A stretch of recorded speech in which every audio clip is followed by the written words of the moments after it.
Good morning. Good morning. Good Hola. morning. This is Good Be a morning. Voice with Wisconsin Voices. Hi, Keon. We haven't seen Bless you. you. I haven't seen you. Hello, Keon. Yabba dabba do. And you do look like that beard too. You did it. I look like who? Yogi the Bear. I said yabba dabba do now. Hey boo boo. Oh. Oh. Yeah, I am a bear, but I'm a grizzly bear. I'm a teddy bear and a grizzly bear. Hey Tamika. I missed you. We missed you. Sound like you finna We tell a sure lie. did. They sound like you finna tell a lie right there. No, you stutter when you tell a lie. I just paused Oh, no. because I was so deep in. That's one of those things. Like I don't mean to be offensive. Anyway, for it. I missed you. Just like that. How was your day? Question. That's a setup. How was it? Well, you're not the girl, so I was great. Oh, okay. What that got to do with it? Because that's a setup for I want you to really talk about mine, so I'm actually about yours first because I had a lot to get off. Oh no. So how was your day? No, we were all busy this week. Ryan Yeah. was busy. Latoya was definitely busy. She was out there doing get out the vote. Woo woo woo. It was cold out there, wasn't it? I mean, yeah. Oh, we on the radio. I'm sorry. They had y'all outside the whole time? Yeah, the whole time. Our co-executive director Tim Schindler was out there with you guys, and he was like, "Well, it was kind of cold, but we stuck it out, and we had to go back." That son was the savior. Yeah. We had a good conversation about having your colon cancer checked. So hey. Yeah. They just said that in young adults that collateral colon or colon, I can't think of the medical term, but they said that for young adults it's the highest that they've seen. And so man, we need to continue to focus on that colon cancer, especially I've seen it even closely in my family with in the silent generation not getting their self checked. So make sure we go in and get checked out there. Well, we're gonna continue our series, but we have a couple of guests. We have an amazing woman who does a lot of work across the country with Black Votes Matter. She is the national field co-director. Her name is Althea Bonello, and we're going to be interviewing her in 1 second. So let's get her on the line. She's there. Caroline. Good morning. Good morning. Did you just call her Carolyn? Caroline. We all saw the movie. Oh Lord. Miss Bonello, how are you? I'm good. How are you, sis? I'm well. We have asked her to come on because this is one of our national partners that we work with, but we really need to do some so we would like you to introduce yourself, tell us a little about your organization, and then we'll get into the nitty-gritty. Sure. So again, my name is Alethea Bonello. I work with Black Voters Matter, an organization that's based in Atlanta, but we have a footprint in 25 states now. We're a young organization. Many folks heard about us during the 2020 elections here in Georgia, but we are doing some amazing work all across the states in Pennsylvania, Michigan, Wisconsin, Virginia, Tennessee, South Carolina, and across the South, Louisiana, Texas, Alabama, Florida, Georgia. So we are an organization that's Black-led, and we believe that we need to support folks on the ground. We do 365 work, whether it's urban or rural spaces that build power in the community to move change, whatever that is for what the people need in that moment. And right now, we need a change in these electoral spaces and these voting places that are listening to the needs of our people to be able to make it better in their lives. Now you just, you can close your Bible now because you just preached the gospel on this. We have partnered with you because we're really trying to make sure that Black voters do matter. We are partnering with the Get Out the Vote right now, between now and election day, and even through the fall.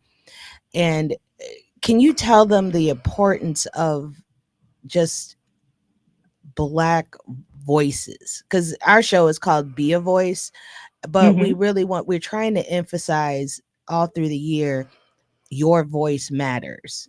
You have to, it's not just one vote, but collectively our voice matters.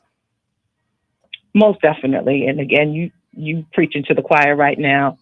Black voters matter because we are the soul and the conscience of America. In Wisconsin, in Milwaukee, when Black voices are heard, when our ballots are counted and we are able to bring in those public servants who are willing to listen to the needs of the people, not only does it help Black voters, it helps all voters. Because as we say, a rising tide lifts all boats. And so when people listen to the needs of Black voters, those needs are those that are needed in American lives. We want to be able to see livable wages so that people can live and be able to enjoy their lives after work. We want access to good education so our children will be able to be productive members of society. We want access to health care for all people and not have women's bodies relegated by government, but that they would be able to make private choices between themselves and their doctors.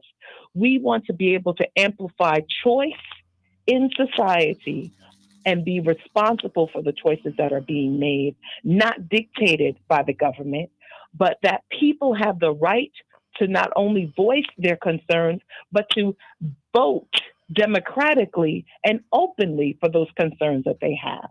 And so, yes, Black voters matter, and the voice and their vote matter right now in this country as we fight for the soul of democracy, the right to be able to say one person, one vote, and it means something, that we can alleviate these barriers to the voting ballot in and of itself, and that people feel that they do have power and agency and are able to use it, not only just on election day, but every single day, that they can unapologetically show up as they are and speak their truth, and it be heard, and action can be taken because they were able to voice their opinions.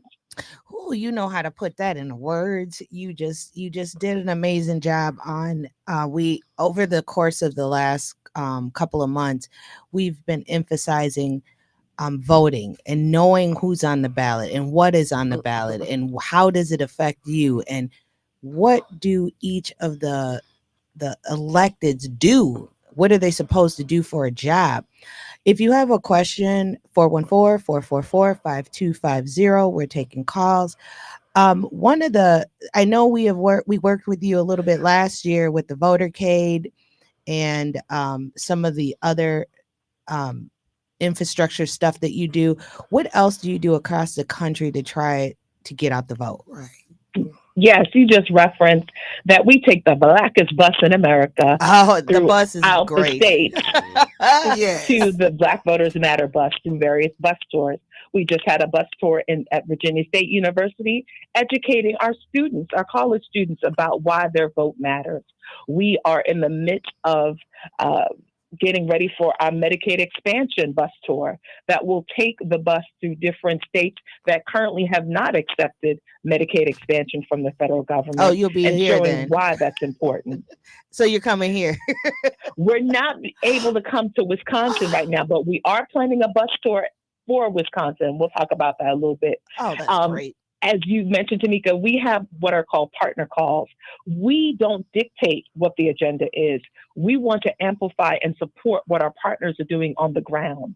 So if you tell us, hey, there's an issue going on, we want to be able to support that, whether it's the bus, whether it's through our texting campaigns, as we're going to have a texting blitz to remind people to go out to vote on next Tuesday, April 2nd, for the spring general election, whether it's our phone banking and canvassing tools that we provide to our partners, but we also have what are called policy corners. There's one coming up on April 3rd, next Wednesday, that will discuss the attacks on DEI as it relates to college campuses and what diversity looks like on our college campuses now. So we talk about the issues that are affecting our people, and through whether it's social media, whether it's going to have local events, talking about what the issues are, or contacting people virtually, we want to make sure that people understand what is going on and how they can be a part of it. And I'm just, you guys put so much effort into making sure that the Black voice is heard. We do have a caller. Let's see what the caller has to say. Caller, go ahead. Hey, good morning to you guys. Good afternoon to the lady down in Atlanta. I think she's in Atlanta. Is she in Atlanta? Yes, sir. Yeah. I have a question to ask her. Now, this the program that she has that she's operating under or operating out of, is that a 501c3, a nonprofit, or is that what program is that? Yes, that is a 501c3. Okay, so they're not able to actually endorse anybody. So you just kind of get out and just push the narrative of getting out to vote. Is that correct? I'll let her answer that. Yes, that's correct. So under our banner, we don't tell people who to vote for necessarily. We want to educate people that voters know who, based on their issues, based on their what they believe in, who they should vote for. So we educate and we engage voters to go out and make their choice in the ballot box, because that's a sacred and personal right as to who you vote for. Okay, that's fair enough. That's fair enough. But when we talk about the Black vote being powerful, and it is a defining factor in this country, as a matter of fact, the Black voters, the Black man really in this country holds the number 2 position to our counterparts, which would be white folk. We hold the number 2 position when it comes down to politics, and there's other groups that are rushing fast to eliminate us from that number 2 position. And it seems like we don't have our eyes open enough to see what's happening. So when you say you can vote for whoever you want to, is it more of a liberal leaning deal, or a conservative leaning ideology that you push your listeners to, the people that come to these meetings? Because if you're a Black voter in America, whether if I'm voting for a Black mayor that's a conservative Black mayor, or a Black mayor that's a Democrat Black mayor, would we as a people applaud any of the progress that's being made, whether it's on either side? And that's true. We as a 501c3 for, and I think I can speak for Black Votes Matter when it comes to this, we want to push the narrative that this is a right of yours to do. Research. We will give you information. We try to talk about the issues that matter to our community and get that information out there. I heard her talk about wages being raised, and we don't need higher raise with inflation rising like crazy. I mean, it's ridiculous, right? So with the wages being raised and inflation steady climbing, where does the cap come? Because we see McDonald's, we see Walmart, we see Home Depot. All of these people are eliminating jobs that normal people, actually was a livelihood for them. I mean, it wasn't a great livelihood. It might have brought you right up to the budget of, right up to the brinks of, I'm sorry, right up to the brinks of poverty, or even below poverty. In some cases, above poverty. But what do you do? And I'm sorry, I gotta get off the phone. I got a call that's coming in that's bothering me. But anyway, what do you do when you hire these people and then all of a sudden there's no jobs for nobody because of the inflation rate and the high increase in trying to pay people? What do you Well, I'm not quite sure his question. I'm not quite sure of the question he asked, but I'm a little confused on the question, and I'm sorry I didn't have a chance to clarify his question. But Alethea, I think your organization looks at issues that impact the Black community and try Yeah, to educate people on the issues that affect us the most. of course, in general, but with our partners, if there is a particular issue going on, whether it's high utility rates, whether it's advancing what's happening within the state legislature, we talk with our partners, identify what the particular problem is, who the decision makers are, to create tactics in which we can influence the decision maker. Because we believe that advocacy is defined as applying pressure to the decision making process. So if a problem is identified, we take the time to build capacity to talk about what steps can alleviate the problem itself. So even outside of voting and the electoral process, we believe in 365 work, that there are always issues going on, and we want to support our partners on the ground in improving on those issues. Thank you so much, Althea. My name is Latoya. Thomas Alethea. today. Alethea. Oh, I'm sorry. You know who I was That's all thinking right. about. Yeah. I'm sorry. Alethea. My name is Latoya Thomas today. But I want to ask you a question. You said you guys are in have your foot in 25 of our states. Mhm. Do a lot of the states have the same similar issues, or are they a lot vastly different? I think it's more like both and.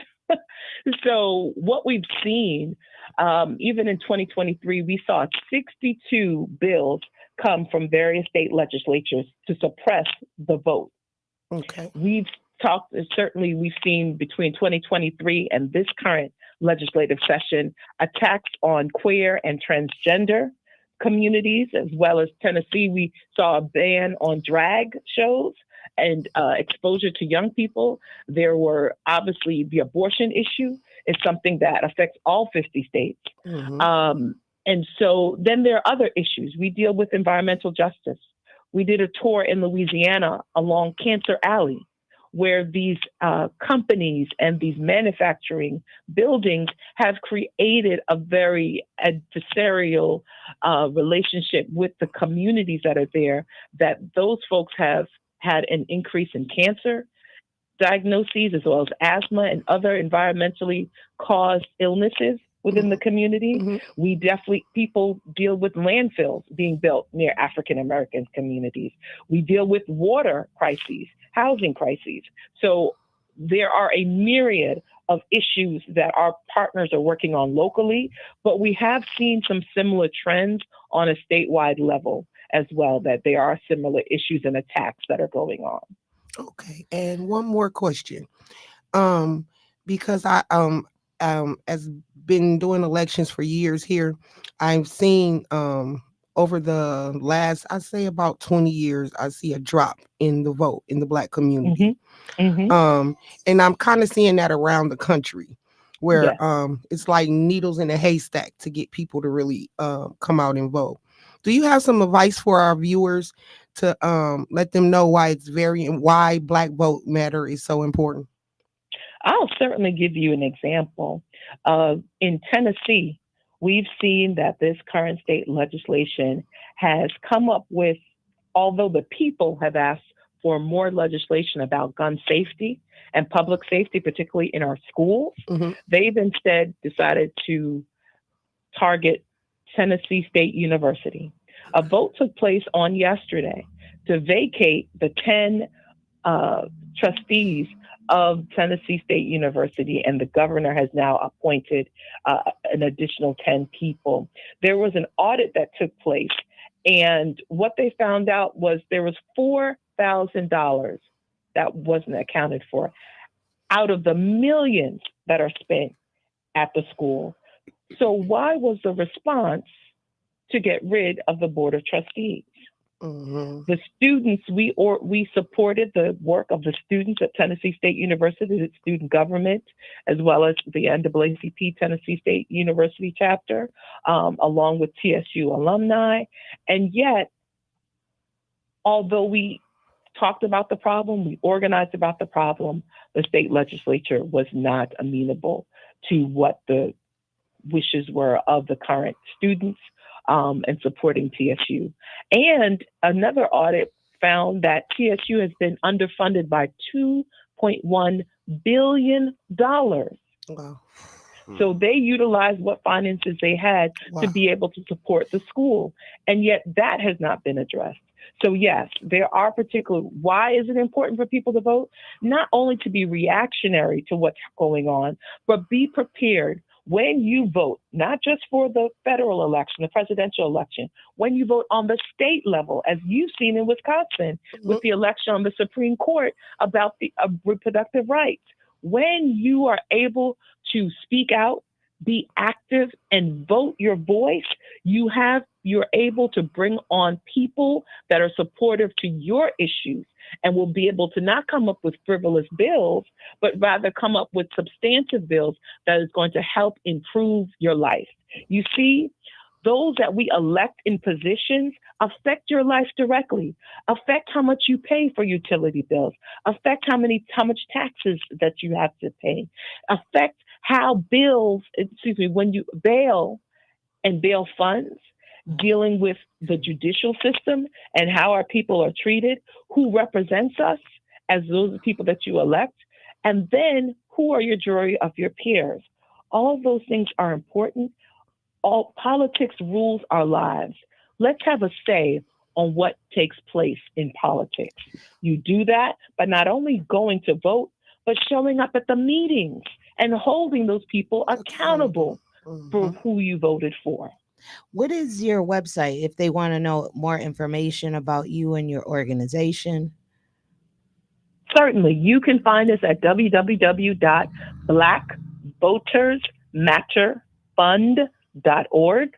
You can also find us on Facebook under Black Voters Matter Fund, X, formerly known as Twitter, as well as IG. And if you want to stay in contact with us, we invite you to text the number 25225 with the message "We Matter." So text "We," WEMATTER, to the number 25225.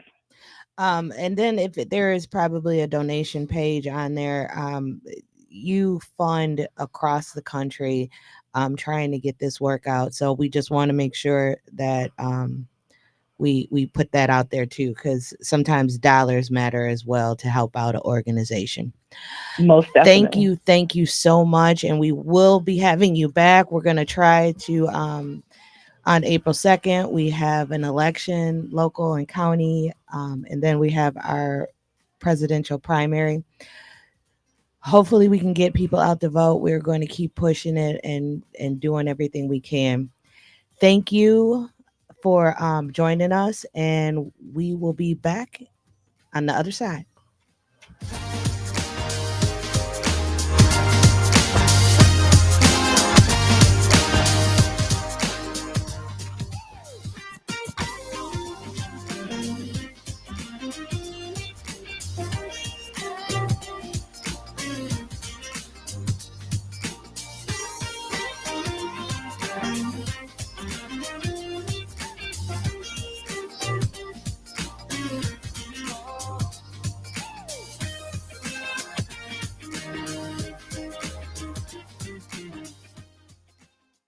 Did you know that voter education includes women and men who are currently incarcerated? While they cannot vote, the fact is they have family and friends who can vote. Expo has been contacting these men and women with accurate information on who is eligible to vote. At Expo's People in Politics events, we engage our local communities in discussing important issues. We educate the people in our community on what unlock the vote means and how voter disenfranchisement disproportionately impacts people of color, excluding thousands of people in Wisconsin from voting. Expo has trainings on state budget process and how legislation is crafted and passed. For more information, please visit our website at expowisconsin.org. And remember, you have a right not to remain silent. Wisconsin Voice's 3 pillars: protecting democracy, teaching advocacy, building community. We've got work to do. We need everybody, every person, every voter to show up. We have to help ourselves because there are energies that are coming to rob us of our future, of our opportunity, and potentially of our vote. We cannot take a break. We must show up in numbers. We must vote. You're listening to Wisconsin Voices Be a Voice Radio. Follow us at BAWI Voice and learn more at wisconsinvoices.org. You're listening to WNOV 860 and W293CX 106.5 Milwaukee. You are now listening to Wisconsin Voices Be a Voice Radio.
Welcome back to Be a Voice with Wisconsin Voices. You know what? I think they have some issues. Man, that's Latoya. That's both of y'all actually. Man, I get pulled into somebody it. that ain't meant. I'll show you somebody that's messed up. Man, You know what? I am. We all admit, man. No, I'm just. I'm the very straightforward, cautious person in this group. Because all what she said, she just talking on the radio. Right. She a little mint. I don't know what mint. Ain't nothing polished. I'm very polished. Yeah, sure. Psychiatric mint. Mint. Psychiatric polished. Hey, you do not want to do that No, because nobody here is a professional. I just said we all professionals. I know I'm professional. Not a medical profession. No, but take one to know one. She right. Take for a therapist or yeah, because psychiatrist call in and give us. You should not be third degree. Yeah, don't call in. We just playing. We just joking with each other. So as we go into election and on Tuesday, April 2nd, we got 2 days left to the 30th for early voting. And I want to make sure we give those times of what's open today, what's open tomorrow, because I believe tomorrow is the last day, which is the 30th. So today, let's see, Capitol Drive Voting Center, Zablocki Library, and Zeidler, Municipal Building are open from 9 a.m. to 5 p.m. today. And Good Hope Library, Tippecanoe Library, and Washington Park Library are open from 12 to 5 today.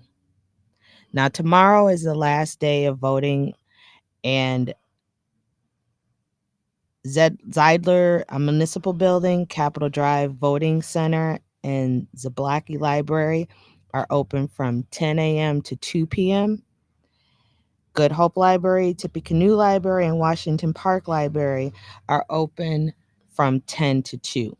Remember, these are the last 2 days you can early vote, but remember, you can register to vote and vote on election day. If you, I think, is Michelle doing Election Central up in here? That's usually what we do around here. Yeah, because that get good over the course of the day. People coming in. It's a long day, but you get a lot of information. It used to be very festive. We used to just, yeah. We're going to make it festive this time. We have to. We have to. Why are you shaking your head? They can't see that. Because we're going to be so excited that our voting, we're going to, check the numbers, check how many people are going out there. And it's going to be such a record-breaking event that we are going to be excited about it. I'm putting it into existence. That's what made that. I was thoroughly disappointed last election cycle with just the primary, energy, with just the energy around the town. I mean, I went later in the day and I was like number 30 something in my ward. Like, what? I'm used to going in the morning and being, 60 something. It was like, oh God. Yeah. The energy wasn't there. Yeah. That's a lot for primaries though. It is. Well, I've been around here about 11 years, so it's been way better than that. You know what I'm saying? Let's see. We have a caller. Yeah. Let's see what the caller got to say. Good morning. Good morning. Good morning. Assalamu alaikum. Ramadan Mubarak. And thank you for taking my call. What you got to tell us? What do you have to inform us on? Please enlighten us. Oh, I would like to say that to begin with, since you were all addressing the mental state amongst one another, and it is being broadcast over the airwaves, it made me think about what the Most Honorable Elijah Muhammad said in regards to that effect. That every time you sign your last name is proof positive that you are out of your mind. But he's not saying that to say that you are totally deranged.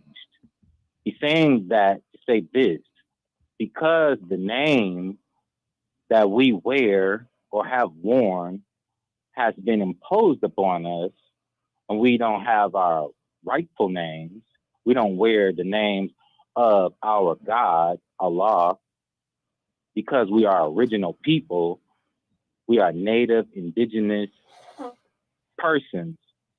The first, the beginning, the end, the alpha, the omega, and all points in between. We're all of that.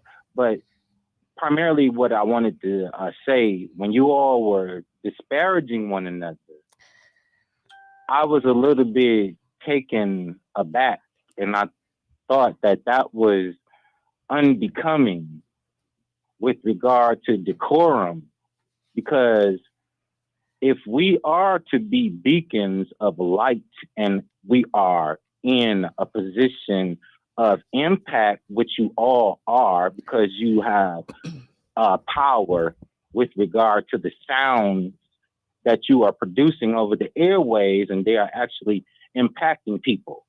So and what you present,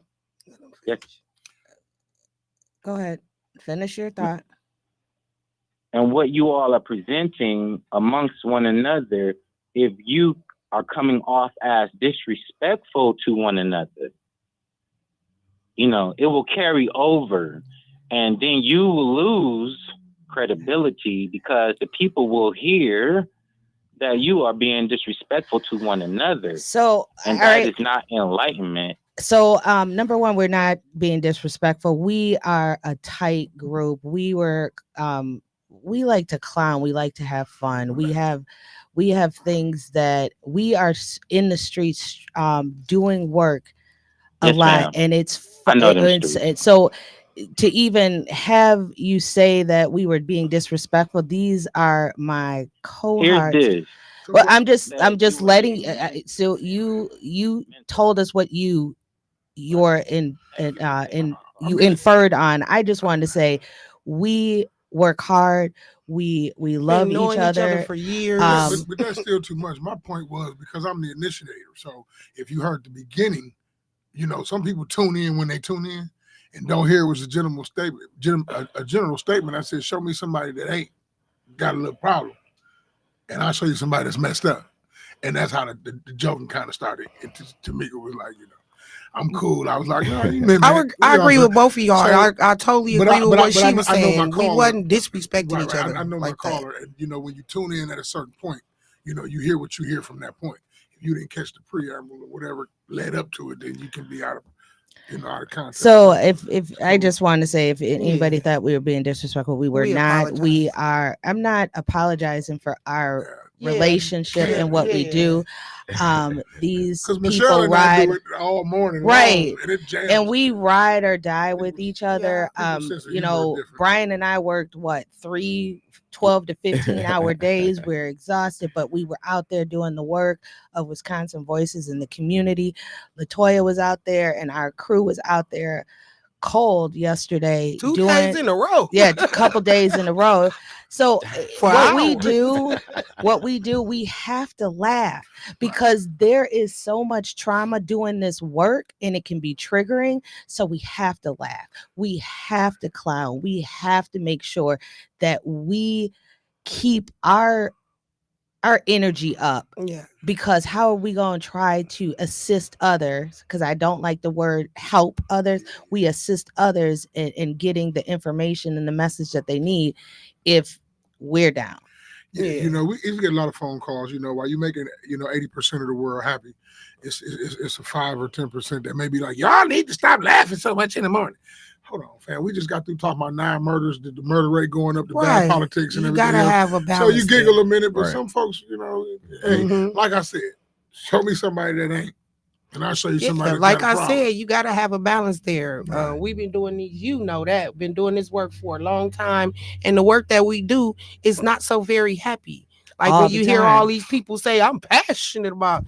We're not passionate about what we do. We have to do it because it's literally a fight for our rights and our lives. So we have to have a balance of where we do feel good about ourselves sometimes, because every day you feel like a roller coaster. You find something good happen, then something bad that we gotta go put a fight on for, or give information out, or inform people. We move one inch and then we're back 2-3 feet. Right. Well, I here's the wouldn't do all thing. that.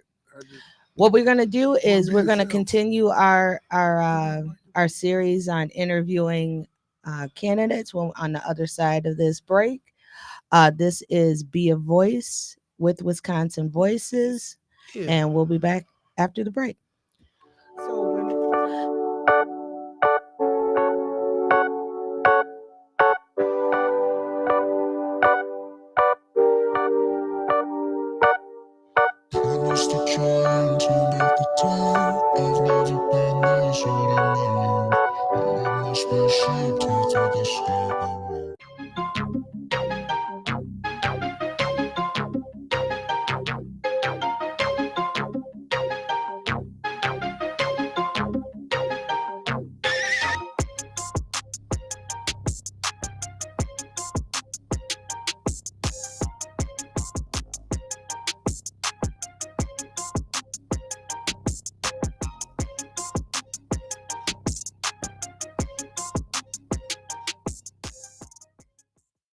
50.8% of Wisconsin voters are female. Women drive Wisconsin elections. Free was born in 2016 as the women of Expo needed space to lift each other up and address the unique pathways and issues women face related to incarceration. Formerly incarcerated and system-impacted women want you to exercise your right to vote. If you're a woman with a prior felony conviction but are no longer on community supervision, you are eligible to vote. Visit www.myvote.wi.gov to register today. If you are currently on felony probation, parole, or extended supervision in Wisconsin, please be a vote influencer. You can still share your experience, encourage folks to register to vote, drive them to the polls, and educate them on the candidate issues that are important to you. Freedom comes when we reclaim it. Participating in democracy is a vital part to have your voice heard and to influence change. Please visit www.expowisconsin.org and join the fight in Wisconsin against felony disenfranchisement. Wisconsin Voices 3 pillars: protecting democracy, teaching advocacy, building community. Does politics make you feel like you're under attack? Are you tired of feeling hopeless with the current condition of your community? Well, it's time for you to be victorious. It's time to vote. Know your candidates, know who's on the ballot, and know what seats they are running for. Get involved and let's take back our community at the polls. Please join Wisconsin Voices every Monday, Tuesday, and Friday. We will be focusing on community partnerships, voter education, and long-term collective impact for all Wisconsinites. WNOV 860 and W293CX 106.5 Milwaukee.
See, Keon put that mic on real quick because I was about to. Because I know Mint when I know it. I just take said, one to know one. I just wanted to tell him how much we appreciate and love him being on the show. We missed him those couple days, but they did do a great job with handling us. So we're gonna continue our series, because it was a series since February of interviewing candidates. We have 2 more. One will be on Monday, and this is our second judicial candidate. Introduce yourself. Hello, everybody. My name is Rochelle Johnson Bent. Do you want me going to? Oh, yeah. Sure. Okay. My name is Rochelle Johnson Bent. I'm running for Milwaukee Circuit Court Judge, Branch 43. Born and raised here in Milwaukee, Wisconsin. Was a Chapter 220 kid, so went to Whitefish Bay School District. Then went to North Carolina A&T, so my HBCU pride. Then I came back to UW for law school. I've been practicing about almost 14 years here in Milwaukee. I've been practicing criminal, family, civil, workers' comp, contracts, you name it, pretty much a lot of different areas. And currently, I'm the managing attorney at Milwaukee Public Schools. I'm the managing attorney over procurement and risk management, where I do general liability, workers' comp, risk assessment, and contracts. But I also was a supervising attorney at Legal Aid Society, where I represent the legal best interests of minor children. And then I also worked at Boys and Girls Club as their director of compliance. And then I was in private practice, where I worked with Erlene Laster, Tarina Franklin, Hazel Washington, and not a lot of our known wonderful attorneys here in Milwaukee, where I was able to do a lot of different areas of law.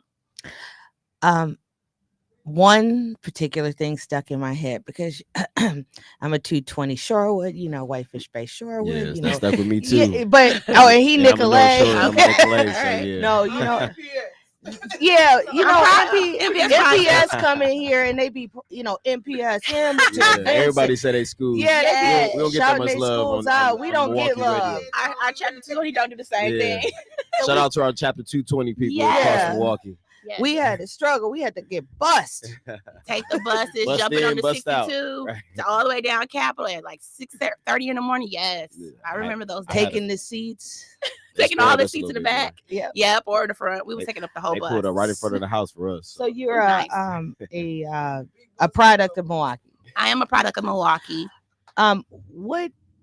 First of all, I got to ask you the question I ask every candidate. Yes. And that is, what does a circuit court judge do? Well, we're guided by the state statutes of 757. So if you go to those statutes, it lists a number of different areas in which judges have to abide by. But they do subpoenas. They require witnesses to come to court. They make decisions. Circuit court judges deal with issues of family court, your criminal court, that's your criminal felony, criminal misdemeanors, probate, evictions when they escalate up from small claims. They deal with juvenile court, which is a children's court, termination of parental rights. So there's a lot of different areas on the circuit court level, but the guiding statutes that guide us, plus this, obviously we have code of conducts that we have to comply with too, and that's your SCR 60 that kind of guides judges what they have to do in their code of conduct. But as it relates to what their rules and powers are, they're outlined in the statute of 757.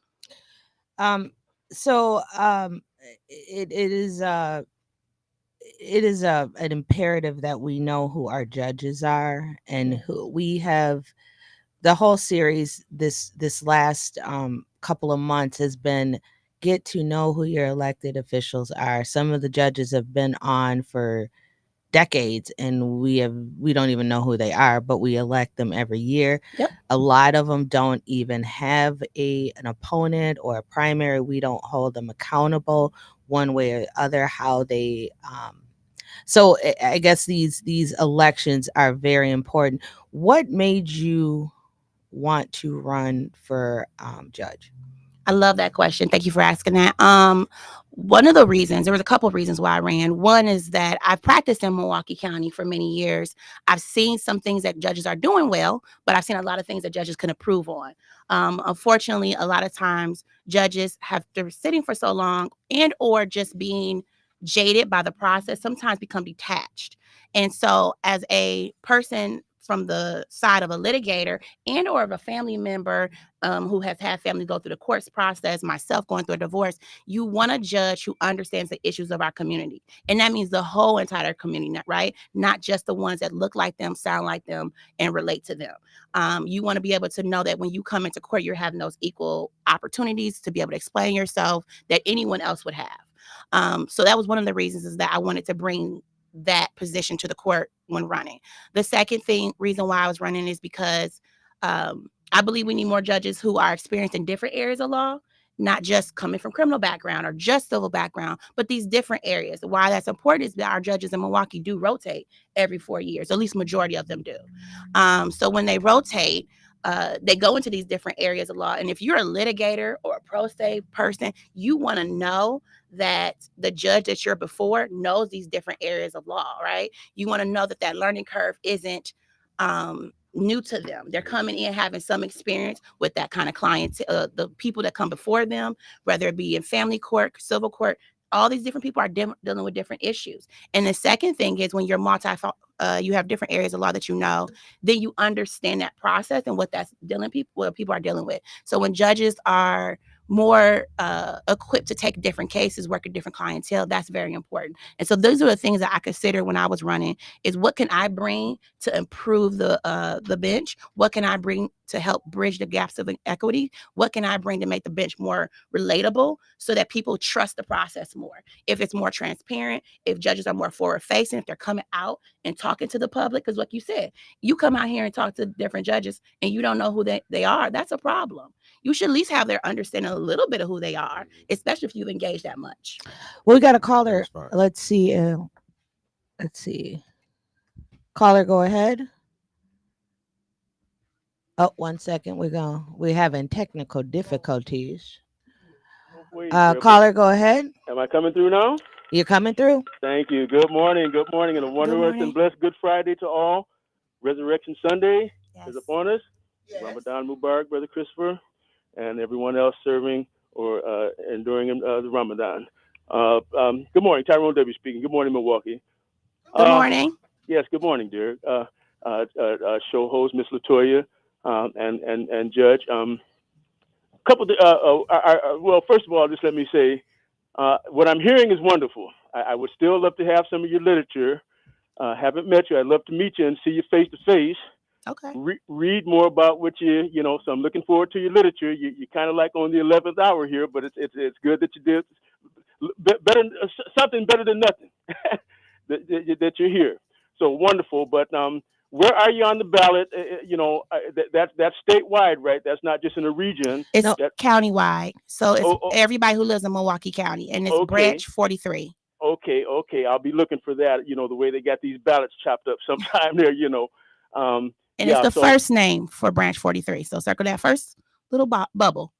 Okay. Rochelle Johnson Bent. Yes. Okay. I'll be looking forward. I just wanted to, say, well, wonderful. You sound good there. I guess with these type of things, I've always told people, and I know it's been cold out. It's, the sunshine is pretty, but you gotta do it in layers there, because you get out there around lunchtime there. It's a little bit better than it is, from sun up, but you'll be sweating there. So you got to kind of do it in layers there to where you're not a sweaty mess there. But yeah, I understand it. But the candidates and everyone really does need to come out so we can meet you and see you, not only at the meetings, but let us show you the concrete that's cracked and the different things that are wrong with the so yeah, not to suck all the air out the show there, because I know you're up against the clock anyway, but just need to get out a little bit earlier there so that people can meet you. But wonderful campaign there. And we'll see what happens. But just like with the comptroller there, I think that the young man, whoever loses between the two, I think the one should offer the other one a job there. Whoever wins it, if it's Harper or Mr. Christensen, don't run away. Offer the other one a job then, so he can help you out then. So yeah, we need to do things like that instead of I won the election. Well, come on in. Let me pull you in then, and you can work with me. Be blessed. Love you. Thank you very much then. Thank you. Well, one, I want to correct you that the comptrollers, there are two. The people you name were two separate. They're not running for the same seat. Yeah. There is the comptroller who is running for the Milwaukee County comptroller, which is Michael Harper and Liz Sumner. Mm-hmm. And then there's the comptroller for Milwaukee, the city of Milwaukee, which is Greg Grassi and Bill Christensen. So two different things. That's why we have to, make sure that we don't confuse people, because they might be going on trying to see where they are. Do you have any events that people can go to this weekend and tell us about your website? Yeah, so people can go to my website. It's RochelleForJudgeMKE.com. And that's for like the number. So ROCHELLE for the numerical number 4 JudgeMKE.com. They can also find me on Facebook under Rochelle for Judge. That shows a lot of events that I have been to and meet and greets that I have hosted, as well as we are doing some canvassing, but the exact time is still being worked out. We did do canvassing this past weekend. We constantly I go to various different events. So I do agree that candidates need to be out, and I have been. So the one thing also we want to stress is the judge has nothing to do with the potholes, nothing to do with the the construction, nothing to do with the taxes. They're basically there to interpret the Constitution of the state of Wisconsin and ordinance in basically the state of I don't think it's the ordinance because that's municipalities. Correct. But the statutes. The statutes. That is what they do. Interpret and then give just sentencing or just answers to questions, whatever it is. But it is sentencing orders, decisions as relates to legal questions that are for us, and that we have jurisdiction to actually make decisions on. Right. Yep. So can't blame her for the speed and can't blame her for the potholes. Can't blame her for the tax increase.